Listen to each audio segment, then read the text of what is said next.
estamos en los inicios de la obra. Estos son los terrenos. Hoy en la mañana se demarcó todo lo que se va a construir.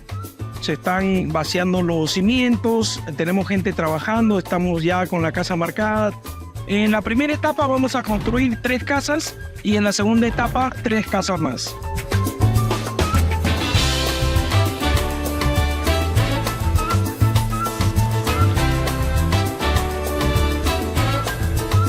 Tenemos ya 3 casas prácticamente terminadas y otras 3 en construcción.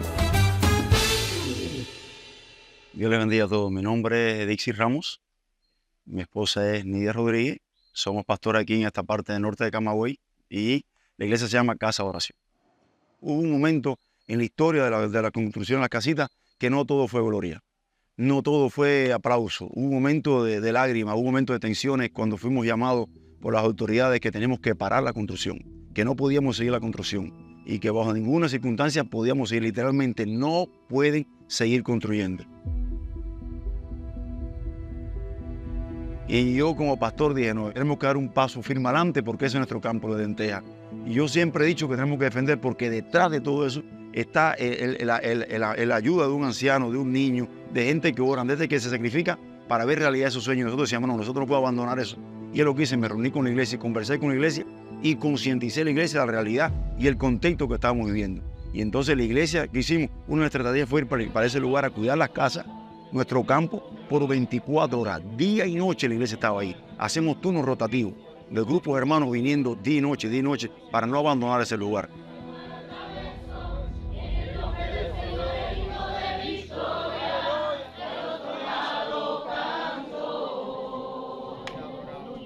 Toda la iglesia se puso a la expectativa, ¿qué va a pasar?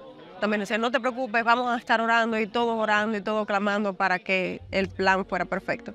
Yo podía ver cómo yo un momento vi a River orando, vi al pastor Dante pidiendo oración. Y yo cuando más débil yo me sentía, yo ponía el video aquí y veía, sentía cómo Dios me respaldaba, cómo Dios me ayudaba, cómo Dios nos daba fuerza. Y tanto avanzamos así que llegamos al final y por eso todos juntos hemos levantado bandera de victoria. Por eso la Biblia dice, la oración del justo tiene poder. Y yo creo que ese fue el plan del Señor, que pudiéramos terminar esto. Y el que comenzó la obra, la terminó.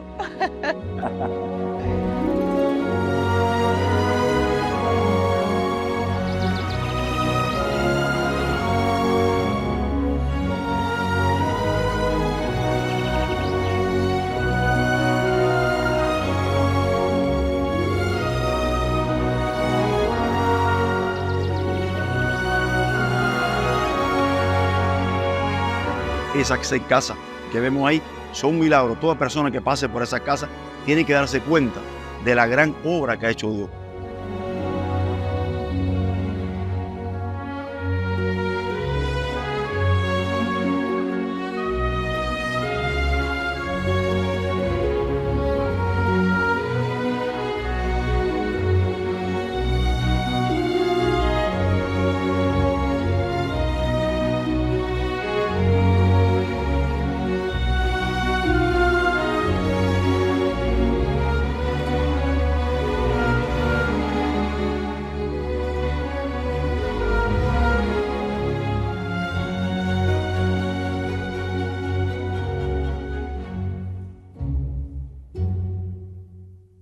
Cuando esto se empezó a hacer en el pueblo, eso impactó al pueblo grandemente, porque eso nunca se ha hecho, no en el pueblo, en Cuba nunca se ha hecho. Estamos atónitos por todo lo que está sucediendo porque es algo nuevo. Es un regalo maravilloso de parte del Señor y algo súper impresionante para las personas que lo van a recibir. Esto es un momento histórico para este pueblo. De verdad, gracias pues. Si yo estoy así, ¿cómo estarán ellos? Estas 6 casas va a romper barreras aquí, creo. Ha sido una bendición estas 6 casitas que se le van a dar a los ancianos necesitados. Regalar esas casas a esos ancianos, esas personas que nunca en su vida imaginaron con su salario tener unas casas nuevas, eso solamente lo hace el amor de Dios.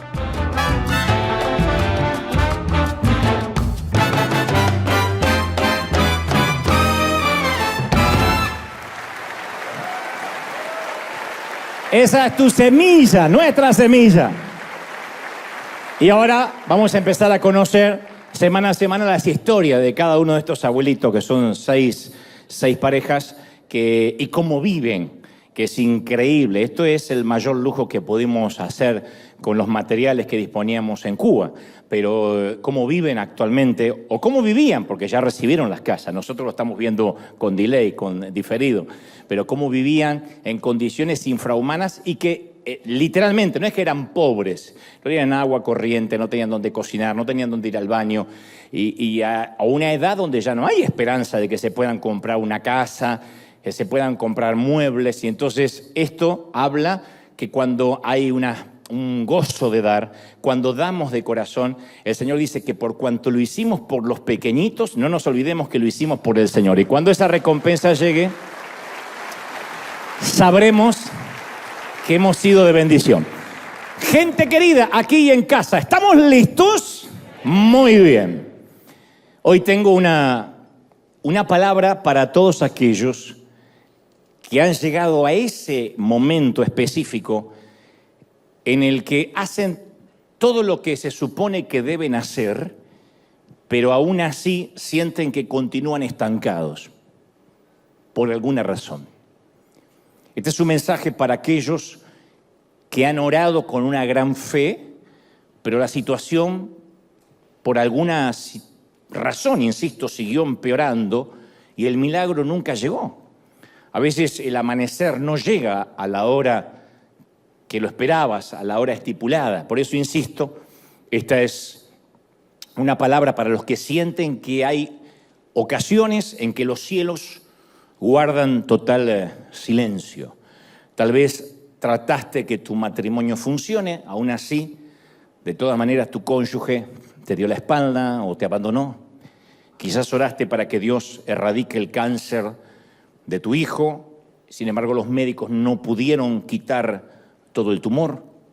Es posible que, no sé, te lanzaras en fe para comenzar un nuevo negocio, un nuevo emprendimiento, creyendo que Dios te llamaba a hacerlo, pero poco después el negocio fracasó y quedaste más endeudado que antes. Y te preguntas, ¿Dios me habló o creí haber escuchado a Dios?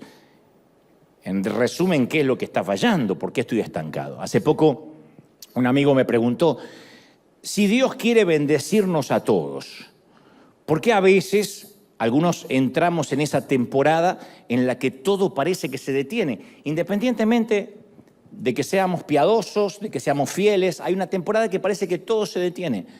Hace poco una dama también me escribía y decía, yo vivo de crisis en crisis. Escribía en las redes y decía, cuando parece que me voy a reponer de la muerte de mi madre, recibo un revés económico. Cuando me repongo, parece, de esa crisis financiera, me entero que mi hijo está envuelto en drogas. Y cuando trato de lidiar con mi hijo, me percato que mi esposo me está engañando.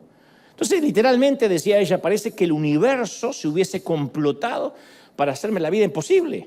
Y luego agregaba, perdí mi capacidad de pelear, no tengo energías. Y yo entendí que esta mujer realmente estaba bajo fuego, estaba bajo ataque, como a veces nos pasa.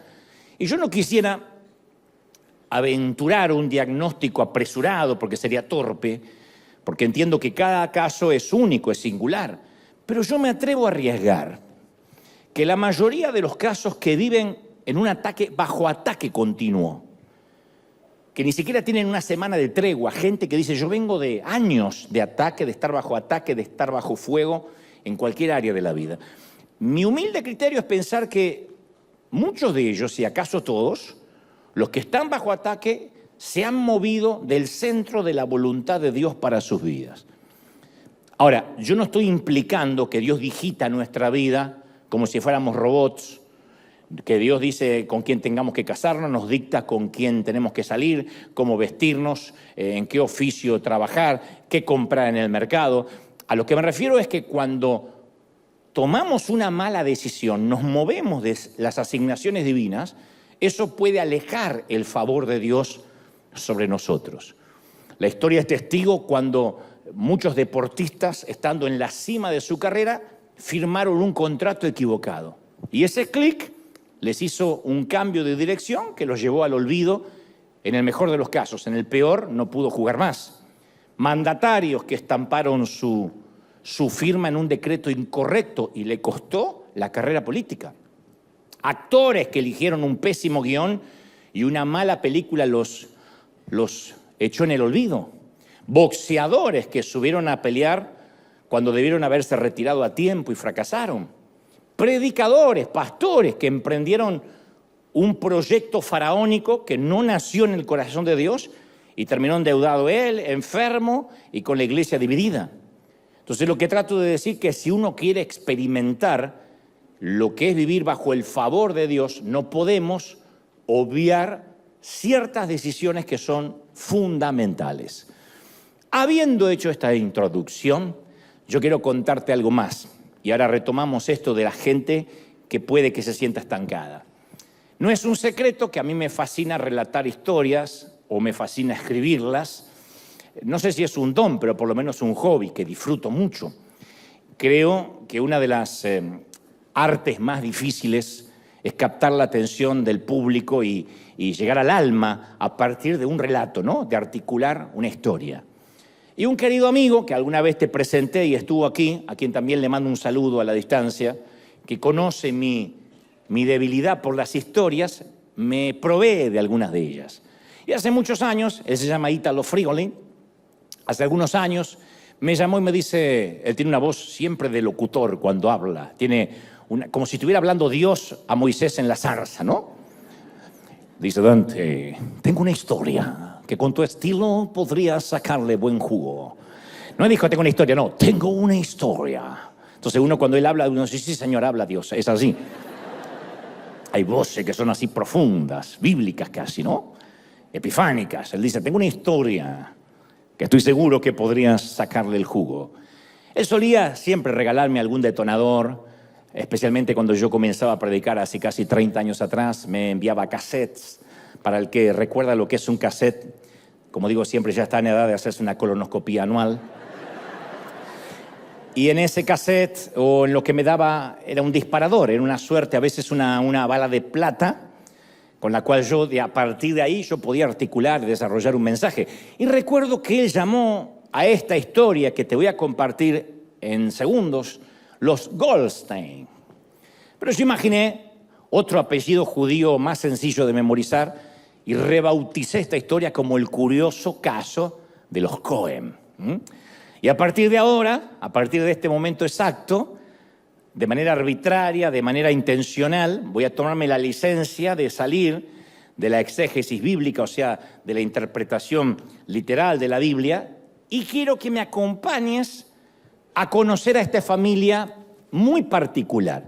Es una crónica en la que todo el contexto histórico que rodea a esta familia tan singular nos dice que es muy posible que esto haya ocurrido, y lo cierto es que cada vez que me toca relatarla, literalmente me hiela la sangre. Este es uno de los mensajes que yo les llamo clásicos, porque alguna vez hace 16 años atrás me tocó predicarla en la Catedral de Cristal, con algunos cambios obviamente.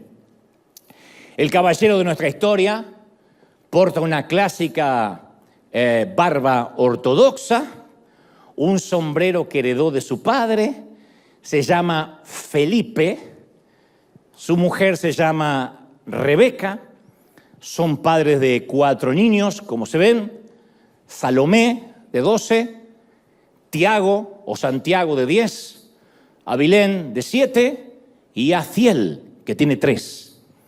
Los Cohen son una típica familia judía. Felipe trabaja en la ganadería, es muy devoto, es muy temeroso de Dios, y en los ratos libres les cuenta a sus niños historias de su pasado como esclavo del faraón, cuando ellos aún no existían. Rebeca conoció a su esposo en Egipto, dicen que se enamoró perdidamente, y tuvieron a estos 4 críos en el desierto. Para ser honesto, los Cohen nunca hubiesen pasado a la historia grande, a no ser que eran una de las tantas familias que integraban el éxodo por el desierto. Y ahora se dirigen hacia la tierra prometida y son liderados por el viejo patriarca Moisés.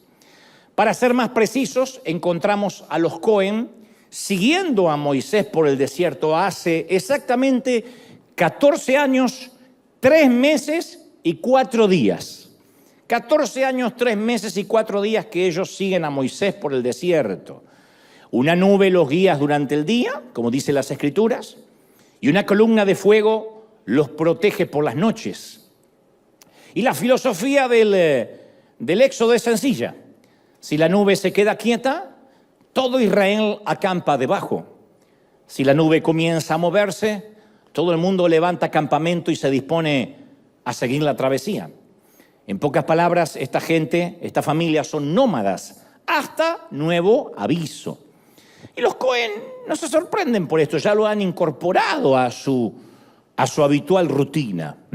De hecho, estos niños nacieron durante la peregrinación, no conocen otra cosa que no sea la blanca arena del desierto.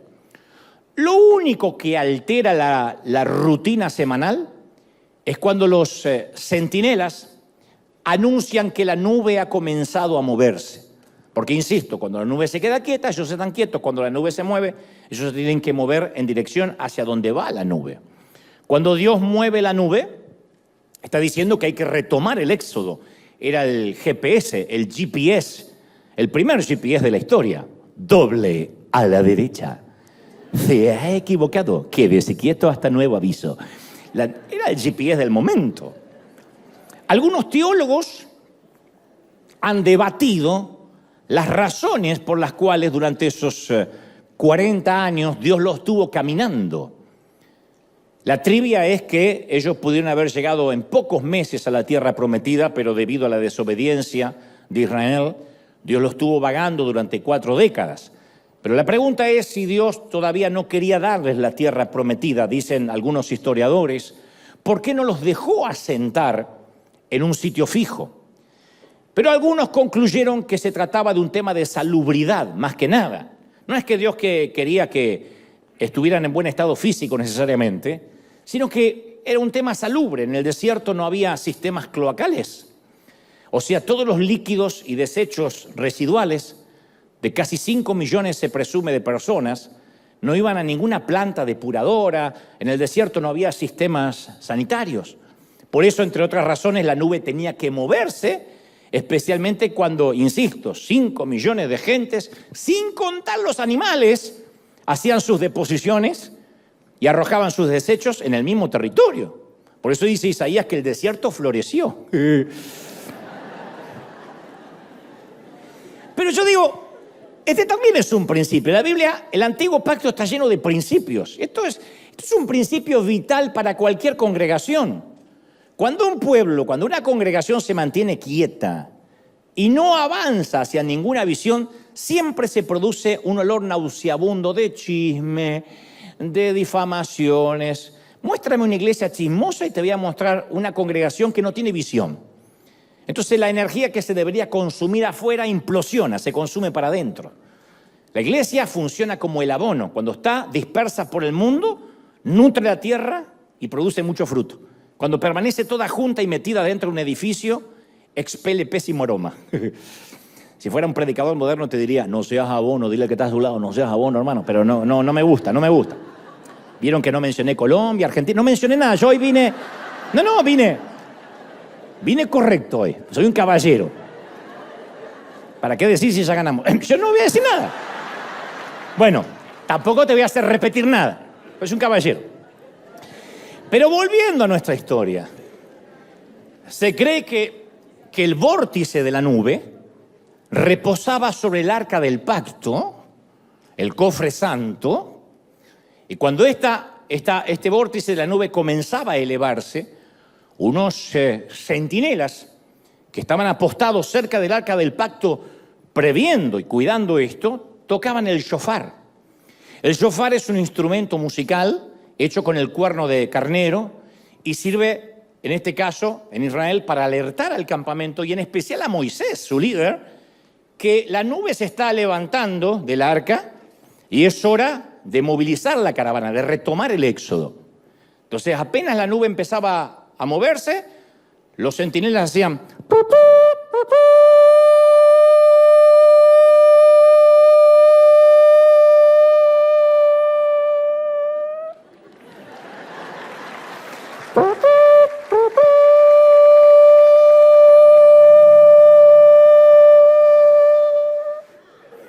Y cuando el patriarca oía el sonido, cuando Moisés oía el sonido del shofar, comenzaba a arengar el pueblo con una cantilena judía.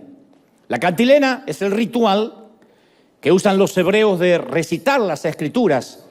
Se usa en Israel hasta el día de hoy, cantando a modo de liturgia. Es una manera de memorizar la Biblia.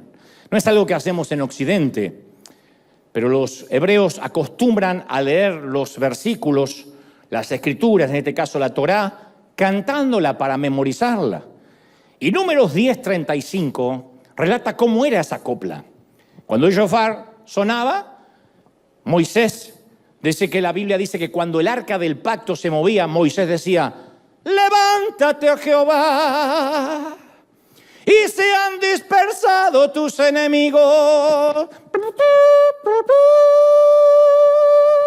Levántate, Israel. Así era la voz de Moisés. No era Pavarotti. No es que decía ¡levántate! No, era judío. Y huyan de tu presencia los que te aborrecen.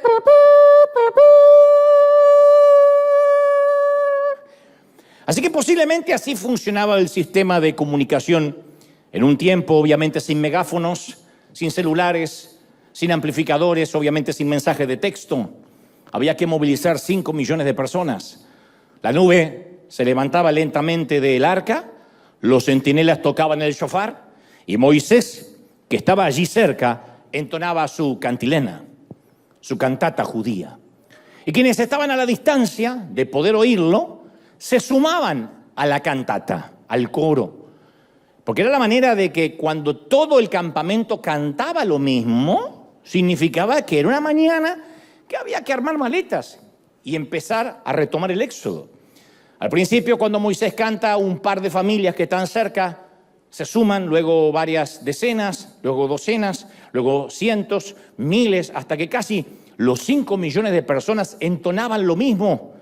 Y cuando todo el campamento se transformaba en un enorme coro, sabían que había llegado la hora de moverse. Ahora son miles que cantan: levántate, Jehová. Y otro: y huyan de ti los que te aborrecen. Todo el mundo está cantando y es una mañana de cántico, lo cual significa hay que caminar. En otras palabras, también es una manera de decir: nos vamos de aquí, rumbo a la tierra prometida. No aguantábamos el olor. Agrega alguien al que le gusta el cántico nuevo. Bueno, de eso se trata la vida de los Cohen. Acampar, embalar maletas, arriar el ganado, desempacar maletas, volver a acampar, hasta nueva señal. Lo han hecho por, insisto, más de 14 años. Pero algo serio va a ocurrir en la vida de esta familia. Algo que la leyenda dice que los ha de marcar para siempre. Un sorprendente giro inesperado en la historia, como siempre pasa en cualquier serie buena o que se precie como tal. Se cree que todo comenzó con una plática, una charla privada en la cama matrimonial, un incierto día alrededor de las 11:15 de la noche. Es Rebeca quien se atreve a decirle a su marido, a su esposo en la cama: mira, Feli, estoy harta de dar vueltas. Estoy harta de que nunca lleguemos a ninguna parte. Y la frase, así de la nada, en frío, paraliza a Felipe. Al principio él supone que se trata de sus habituales cambios de carácter, de algún desfase hormonal, de una menopausia precoz.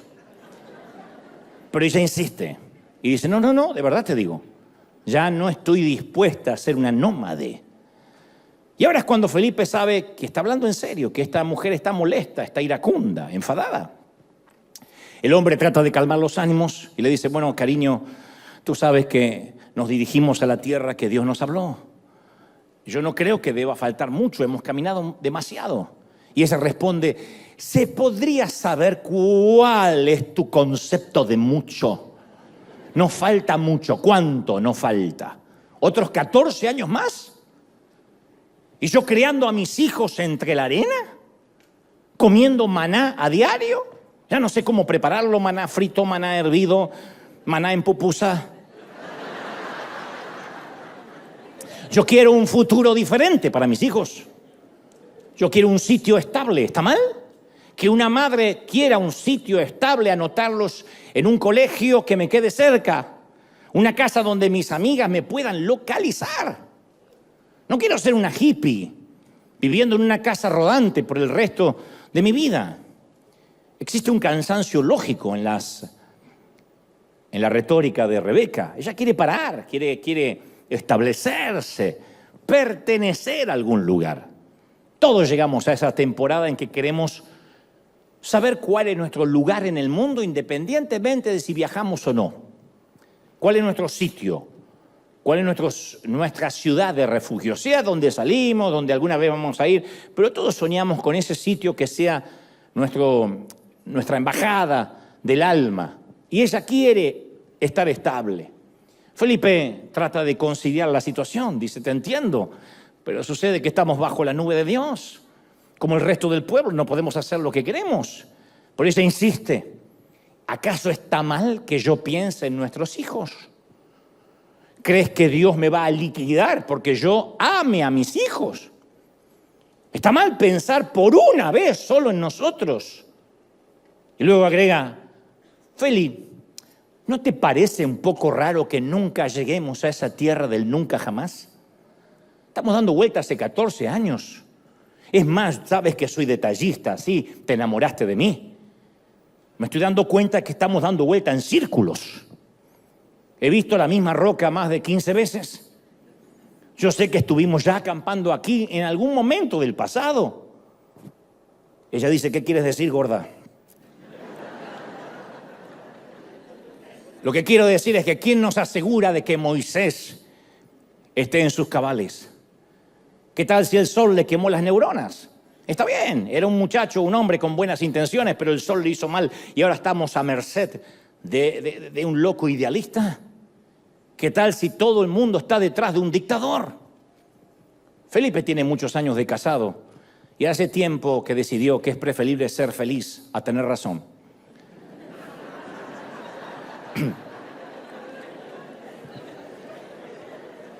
Rebeca ya no quiere avanzar con la caravana. Quiere quedarse aquí y no hay más nada para debatir. Y finalmente, antes de apagar el velador, la luz del velador da su veredicto y su sentencia. Dice, Felipe, lo que te digo es que cuando la nube vuelva a moverse puedes ir tú solo. Eres adulto.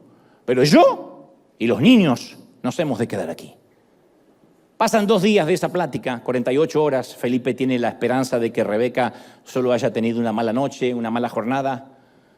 Pero después de 48 horas de esa plática, una mañana,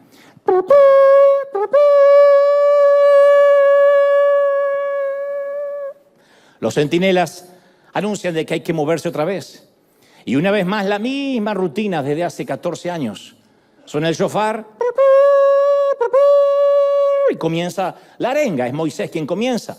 Levántate, Jehová, y huyan de ti los que te aborrecen. Y todo el mundo empieza a cantar. Levántate, Israel. Y miles de acampantes dan inicio a un nuevo éxodo.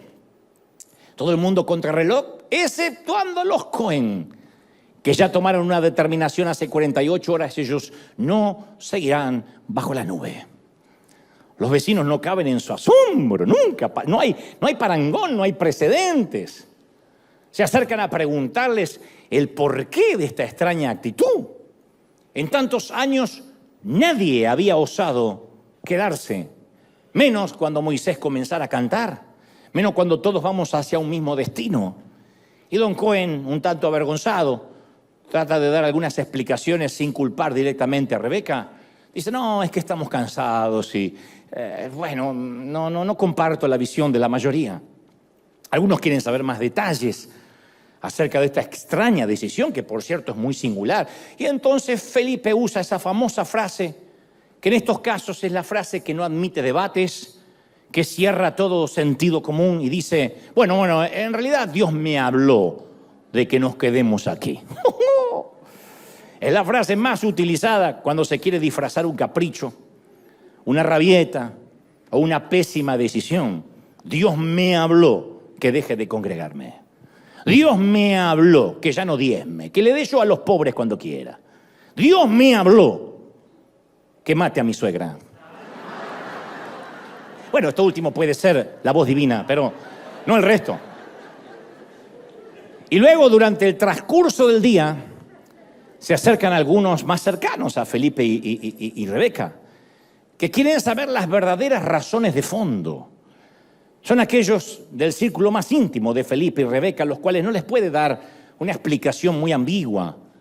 Y Felipe les dice, bueno, entre nosotros, que esto no salga de aquí, no estamos muy de acuerdo con el liderazgo de Moisés.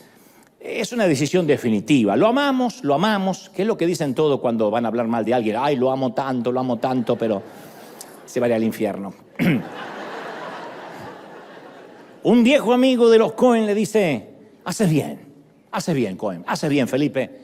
Yo todavía no puedo porque lo tengo que hablar con mi familia, pero yo también estoy considerando que un día de estos también me voy a quedar. Tal vez no aquí, pero más adelante, porque me enteré algunas cosas de Moisés que tampoco comparto.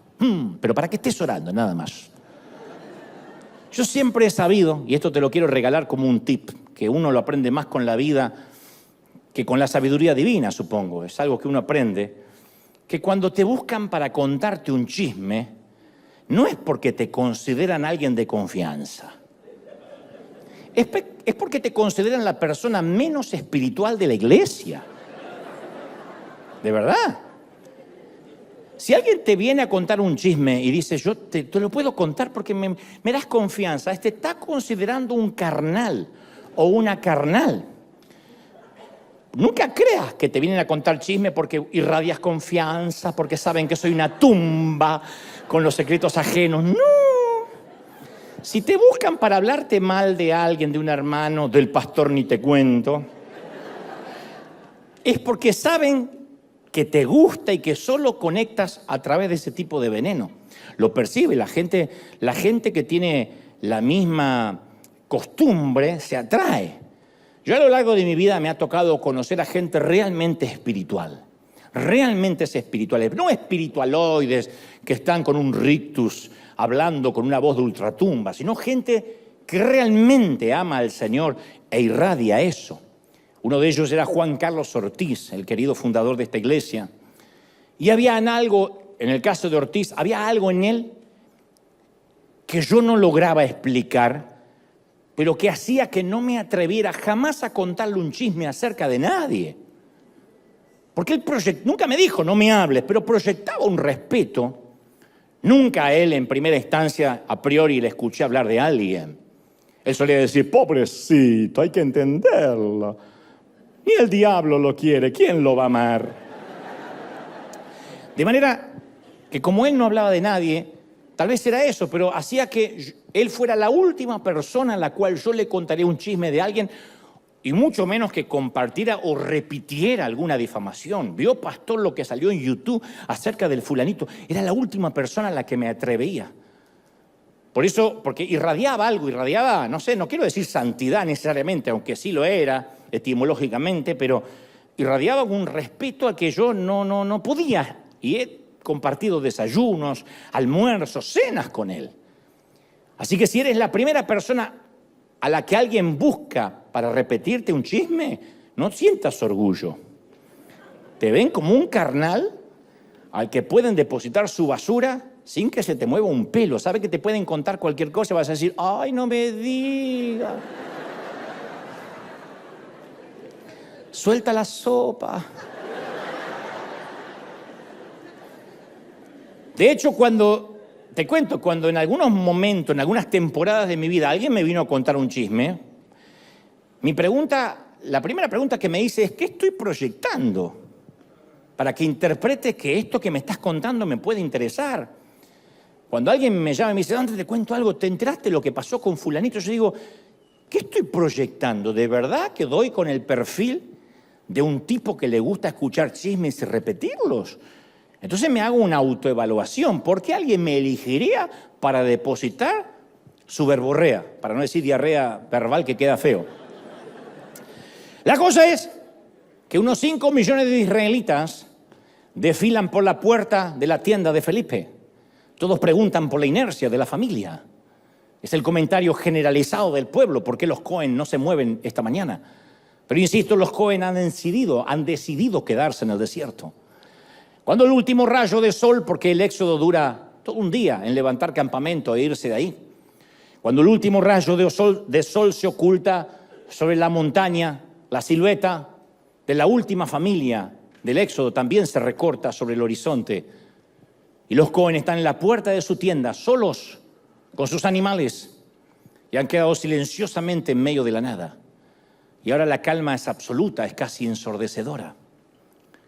Felipe respira hondo, llena sus pulmones con aire fresco varias veces. Es la sensación cuando alguien deja de venir a la iglesia que dice, no está tan mal. Y razona, no fue tan mala decisión después de todo, Rebeca tenía razón. En primera instancia ya no tienen que estar esperando que una nube les diga lo que hacer, ya no tienen que depender de un GPS, tampoco dependen de Moisés ni de su ocasional locura, si acaso lo estuviera. No tienen que soportar a vecinos molestos, a la chismosa de enfrente, al que canta por las mañanas mientras se ducha.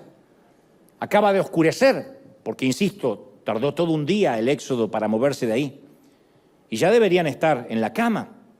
Rebeca casi no habla, Rebeca sonríe, agradecida por el apoyo incondicional de su marido en una decisión tan trascendente. Dice, por fin, me hizo caso en algo. Hasta que Salomé, la niña mayor de 12, por primera vez pronuncia una frase que jamás dijo en sus 12 años de vida, nunca. Dice, mamá, hace un poco de frío, ¿no? Es cierto, la temperatura no ha dejado de bajar esta noche. Rebeca abriga a sus pequeños, le agrega una manta al pequeño Aziel, de 3 años, que no para de temblar tampoco. En cuestión de minutos el frío se torna insoportable. Apenas desapareció el sol, empieza a bajar de manera meteórica la temperatura. Pero estoy hablando de ese frío que atraviesa los huesos, que se mete por los huecos de la tienda, que no se pueden paliar ni siquiera con una fogata.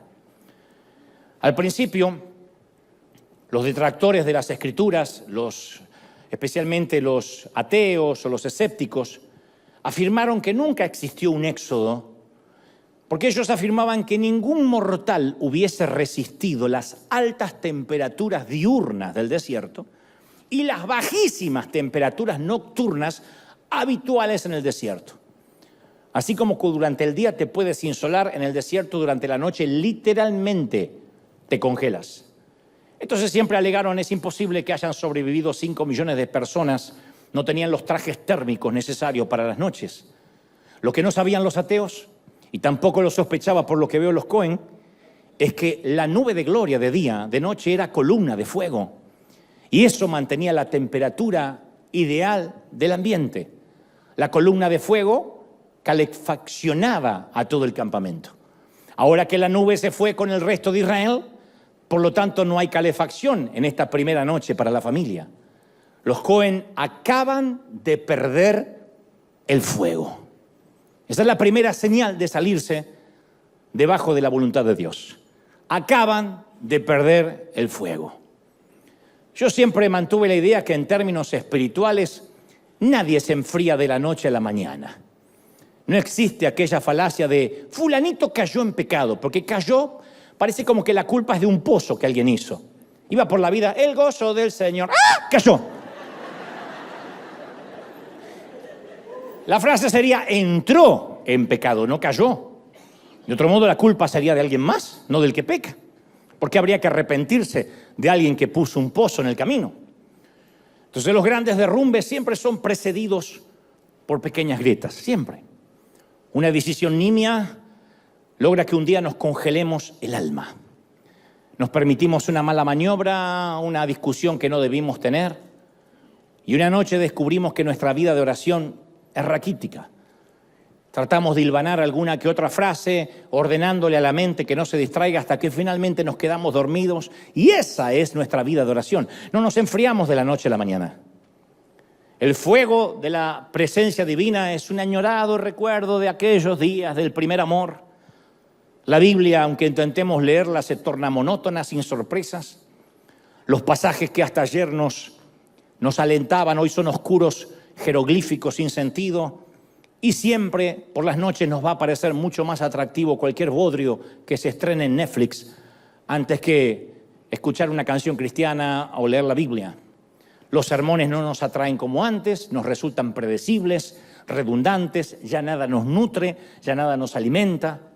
La alabanza nos empieza a sonar insípida, tratamos de llegar un poco más tarde para no aguantarla tanto.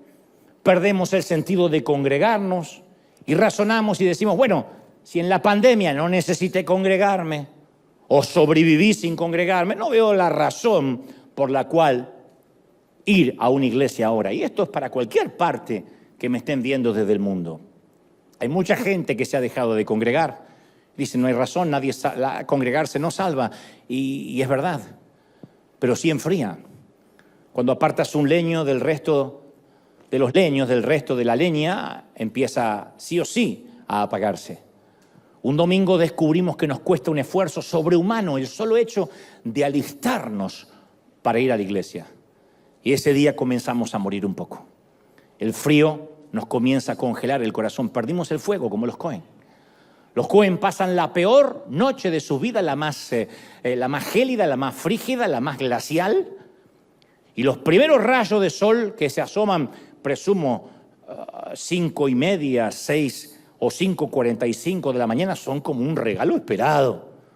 Rebeca sale envuelta en todas las mantas que tenía a buscar el maná diario, el desayuno. Ella piensa, bueno, hemos pasado una noche de frío, pero un desayuno nutritivo, frugal, nos va a devolver el alicaído ánimo a toda la familia después de una pésima noche.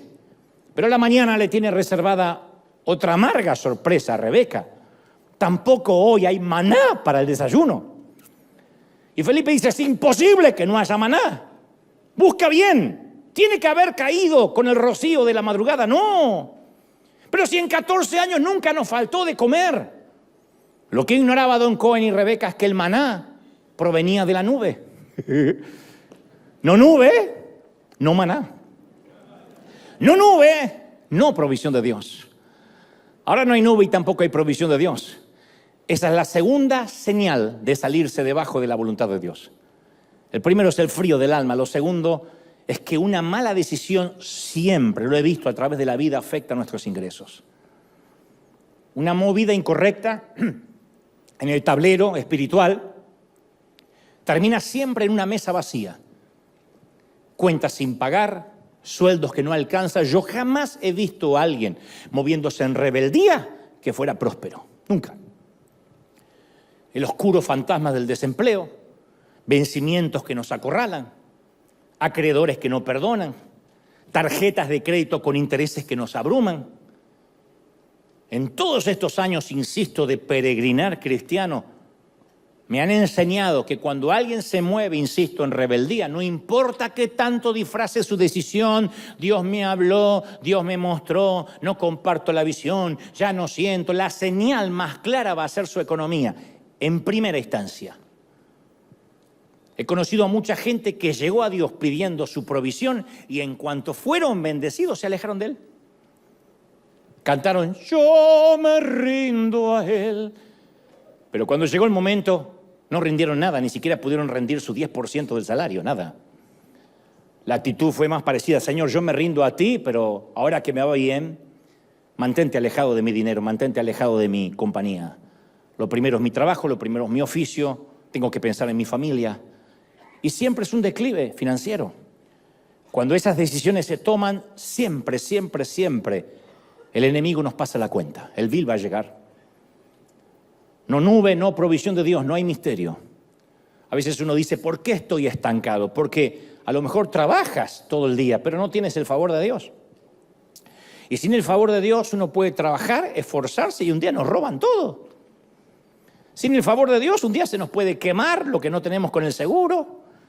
Los empleados renuncian, nos roban, perdemos clientes y uno dice, ¿por qué? Como dije al principio, estoy estancado. Bueno, lo que trato de hacer ahora juntos, que hagamos una arqueología personal, que busquemos si acaso no tomamos una decisión equívoca.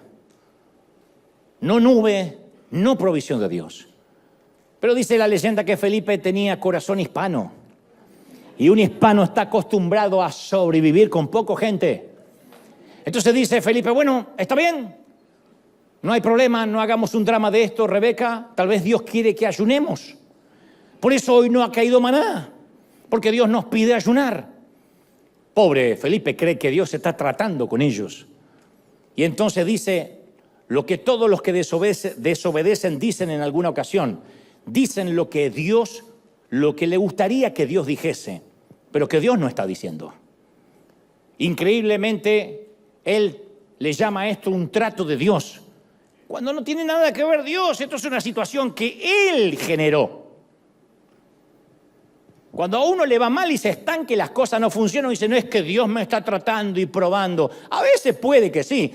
Una gran mayoría de veces puede que ni tenga que ver, como digo siempre, ni Dios y mucho menos el diablo. El diablo me está atacando. El diablo dice, ¿qué me dices a mí si tú te decidiste quedar, viejo? Dios me está tratando. ¿Yo qué tengo que ver si te puse debajo de la nube? Es que si la crisis llega, suena mejor si la disfrazamos de reverencia. Pero a veces hay que tener lo que hay que tener, gente, y llamarlas por su verdadero nombre, desobediencia. Y la desobediencia produce consecuencias. Esto no es ni Dios pasando por el tamiz, ni que Dios me está llamando a orar, ni que Dios me está llamando a ayunar, no necesariamente. Esto significa consecuencia de desobedecer.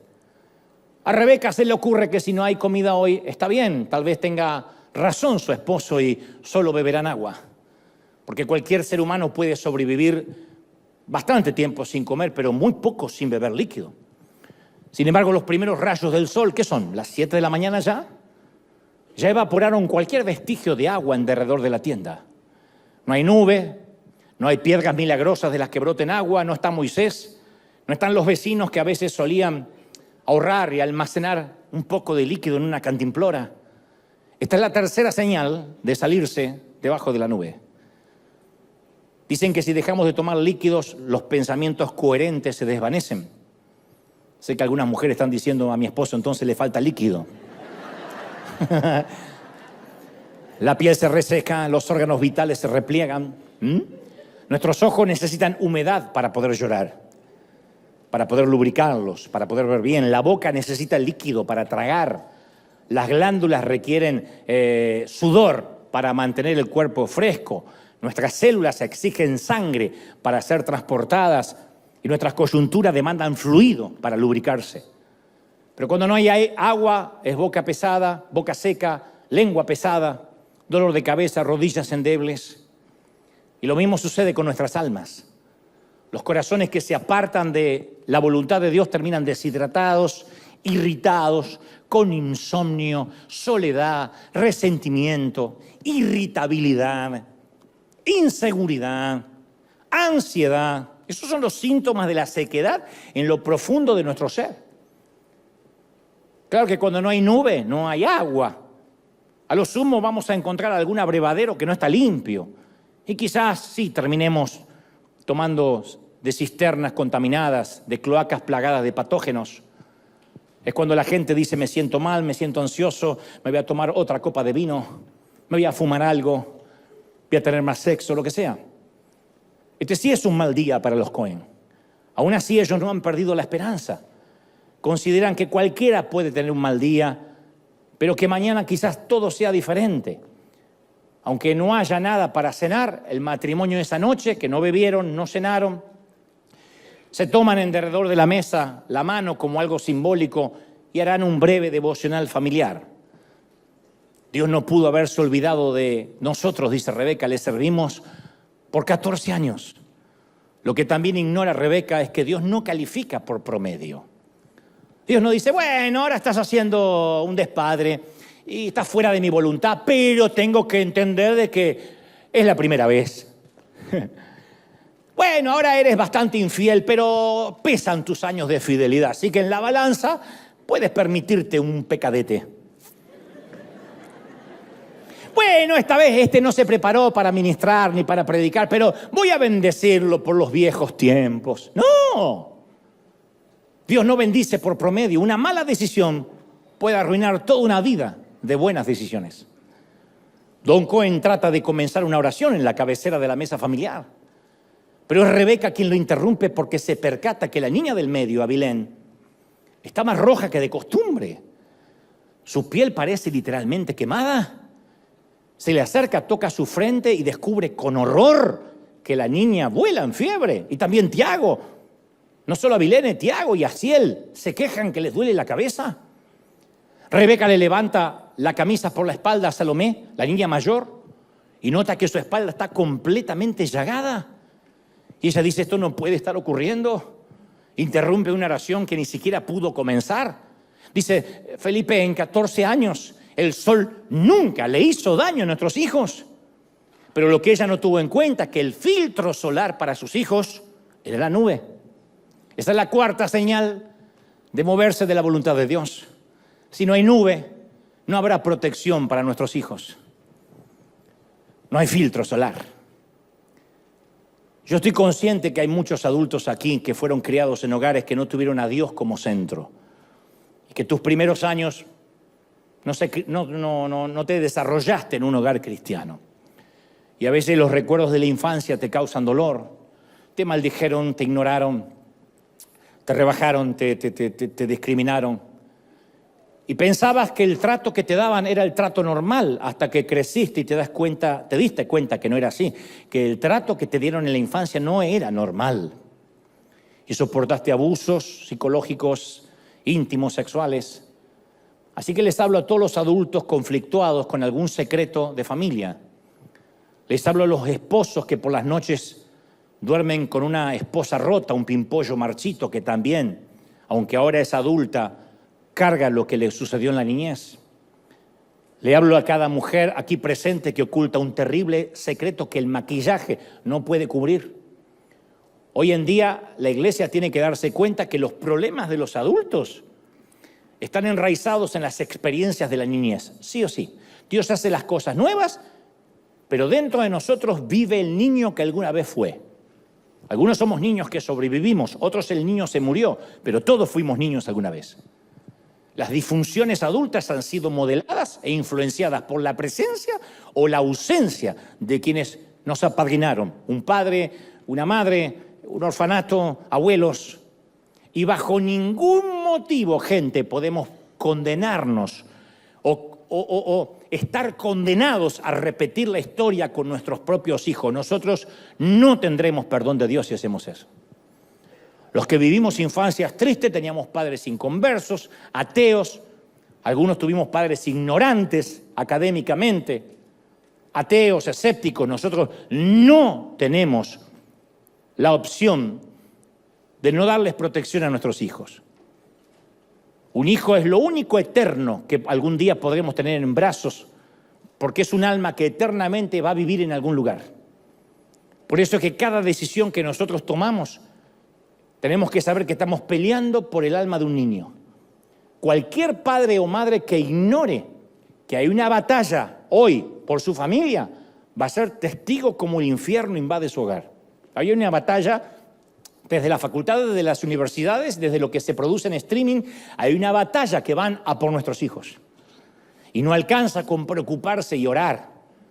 Hay que crear un lugar seguro mientras que ellos vivan bajo nuestro techo y levantar muros de protección.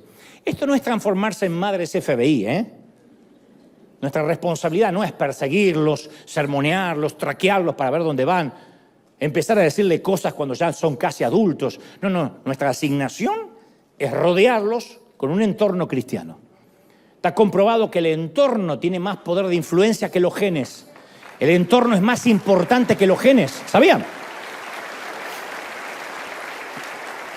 Si un niño nace en una casa donde hay un piano, hay una guitarra y todo el mundo de los padres tocan piano, guitarra, escuchan música, lo más probable es que termine deviniendo en músico. Eso se llama el poder del entorno. Y a veces se me acercan padres y me dicen, por favor, quiero que bendigas a mi hijo.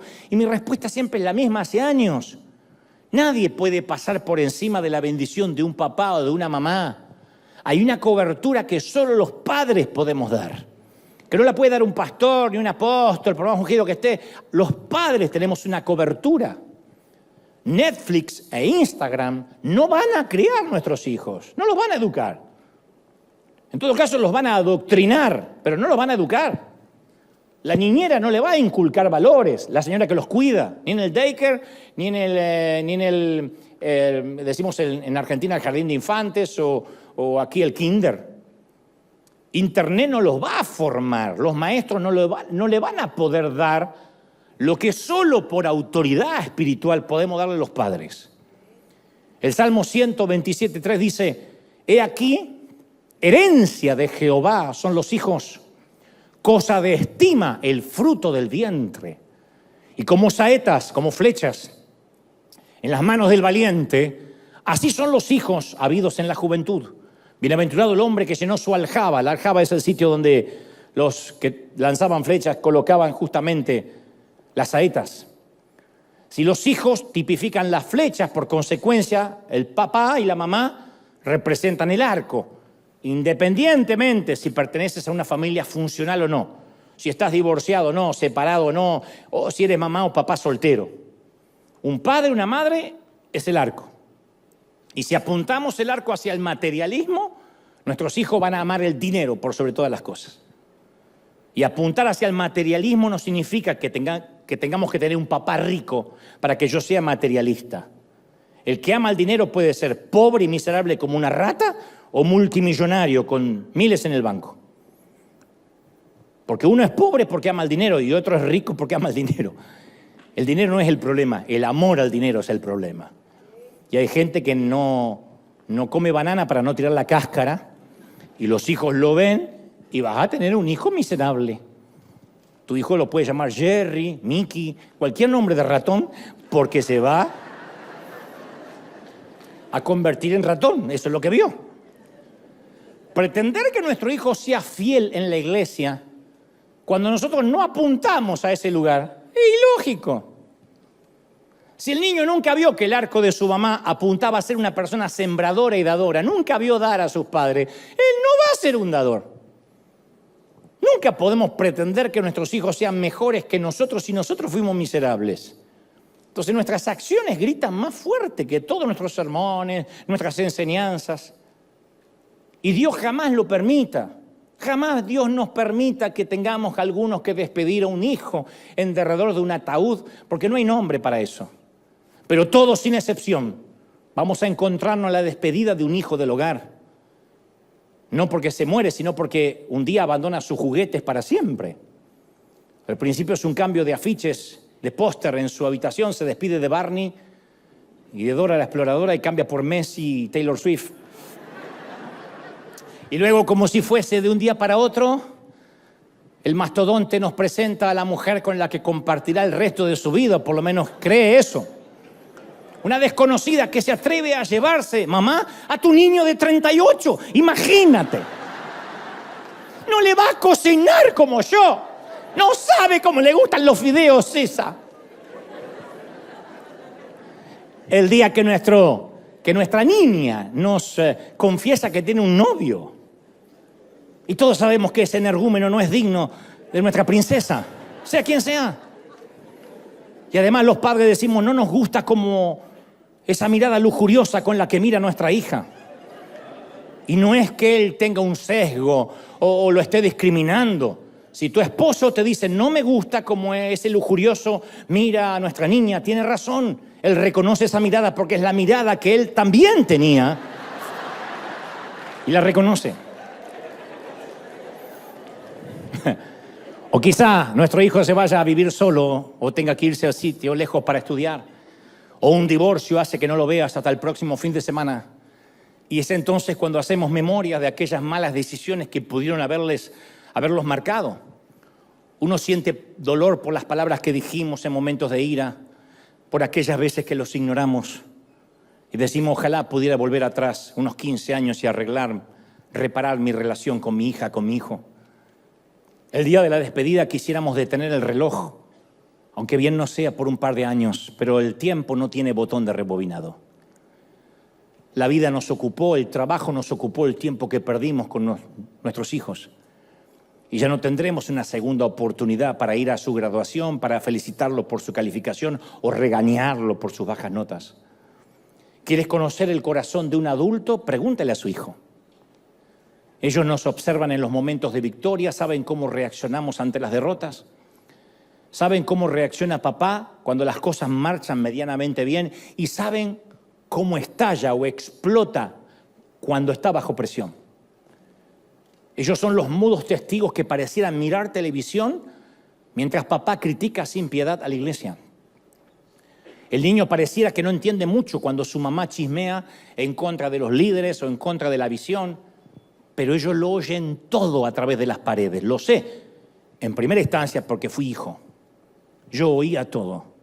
Quizá no entendía bien de quién estaban hablando, pero sabía que papá y mamá se dedicaban como buitres a desmembrar miembros de la iglesia. Y nunca comíamos solo la comida que estaba en la mesa. Siempre comíamos pastor asado, diácono al espiedo, algún ujier con una manzana en la boca. Siempre estábamos comiendo a alguien. Y uno almacena todo en el diminuto corazón. Y algún día en la despedida del hogar, todo aquello que inconscientemente marcó la niñez sale a la luz. Las pésimas decisiones que hayamos tomado como padres hará que el sol haga estragos en la piel de nuestros niños. La madre puede observar la piel llagada de sus hijos y culpar de que es que no haya escuela dominical que los contenga. O tal vez culpe a la iglesia misma.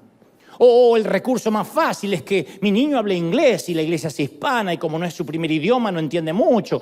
O lo más fácil, se apoderó un demonio de él, las malas juntas.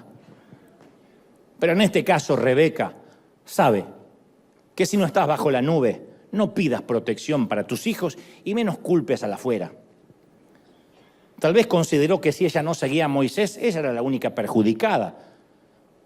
A mí me sorprende cuando alguien dice, es que soy adulto, es mi decisión y no afecta a nadie.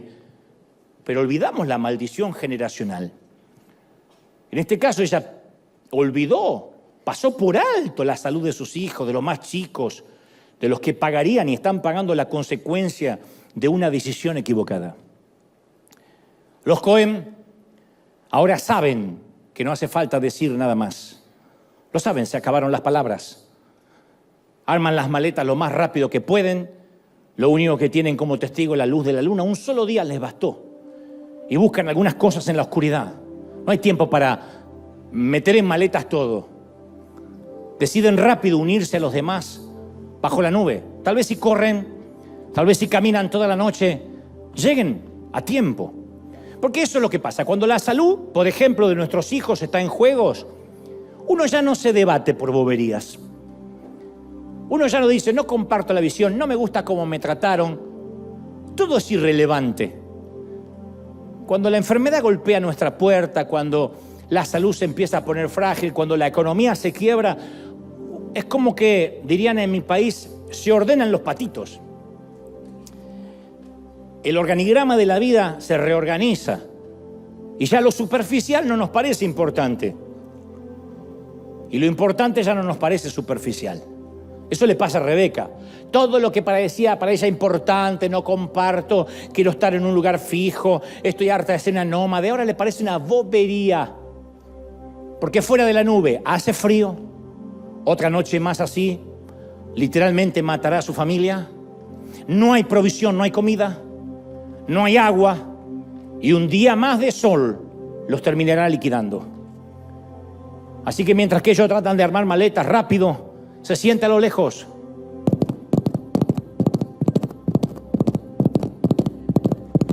Son los cascos de caballos en la arena.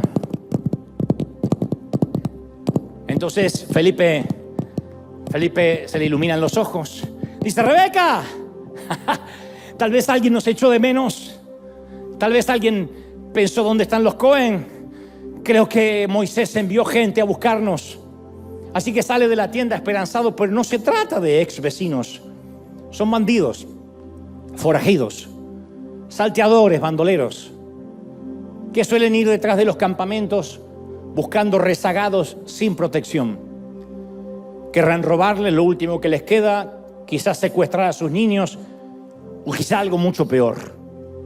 La leyenda dice que los Cohen abandonaron todo, ni siquiera tomaron las maletas con la ropa interior y se dieron a la fuga en las penumbras de la noche en dirección a la nube y el resto del campamento.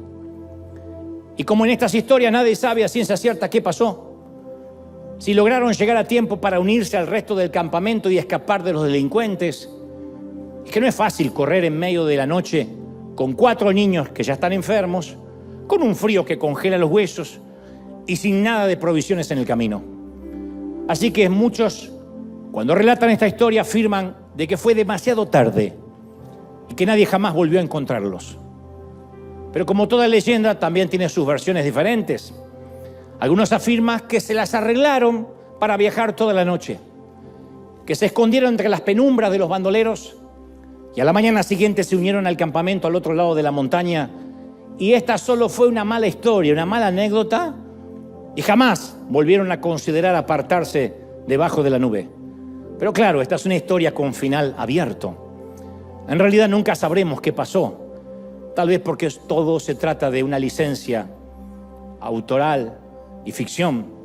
No obstante, sin mucho preámbulo, si en esta mañana sientes la helada brisa del frío espiritual por las noches, el hambre del pan fresco de Dios se tornó insoportable, la sed por su presencia te resecó la boca hace varias semanas, las finanzas no gozan de buena salud, no sales de las deudas, y además percibes que tus hijos están desprotegidos e insolados por la vida, entonces, mi querido Cohen, corre por tu vida, asegúrate meterte bajo la voluntad de Dios, porque el shofar ha empezado a sonar.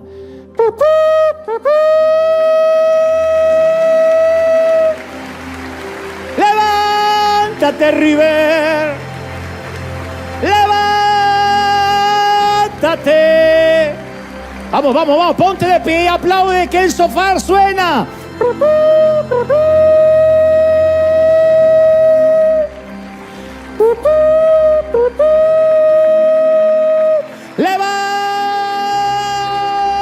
Levántate, River, y huyan de tu presencia los que te aborrecen.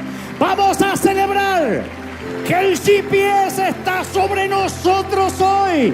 Impresionante. Alguien tiene que celebrar más que eso. El rey todavía está en nuestro campamento. Todavía estamos en el campamento del rey.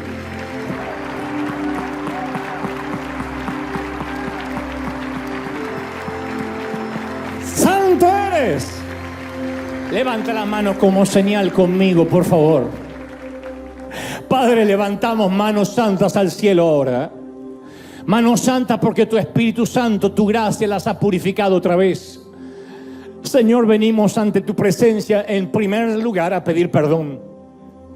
Los que están por primera vez en sus hogares, aquí, los que pertenecen a cualquier otra religión o a alguna religión, la que sea, ya sea la religión evangélica, la católica, yo te estoy diciendo, no es la religión la que va a salvar, sino correr a Cristo. Entonces el Señor entra en mi corazón, limpia mi vida, perdona mis pecados, anota mi nombre en el libro de la vida. Y ahora todo el resto vamos a orar, especialmente aquellos que han tenido hambre, sed, aquellos que han tenido frío, aquellos que han sabido que sus hijos están desprotegidos. Vamos, levantemos muros por nuestras familias. A donde quiera que estén tus hijos, levanta muros por ellos. Vamos, levanta una ofrenda de oración por tus hijos. Haz como Job, levanta una oración, una ofrenda de oración. Dile, Señor, yo los estoy cubriendo ahora, a mis hijos adolescentes, a los que están casados, a mis hijos pequeñitos, Señor, una cobertura de tu espíritu. Vamos. No es la iglesia lo que los va a contener. No tienes que conseguir una congregación con muchas actividades para jóvenes. Nada de eso los contendrá, sino la cobertura de un padre, de una madre que dice, mientras de mí dependan, estaré bajo la voluntad de Dios, bajo la nube, bajo la columna de fuego por las noches. Levantamos muros, vamos, comiencen a clamar. Los que tengan el bautismo del Espíritu, clamen conmigo. Los que no abran la boca, que de algo Dios la va a llenar. Pero nos unimos, niños y jóvenes, ancianos y adultos, con un mismo sentir. Padre, reclamamos, proclamamos, afirmamos la cobertura de tu Espíritu. Aquellos que se han apartado, aquellos que han abandonado la senda antigua, aquellos que se han desviado de la fe, Señor, cómo los ama. Dice el Señor: princesa, cómo te amo. Príncipe, cómo te amo. Cómo no te voy a amar si te tengo esculpido y esculpida en mis manos. No te imaginas cómo te ama el Señor. Aquellos que se han desviado, que han caído, que han bajado los brazos, me dice el Señor: no te entregues, no te rindas.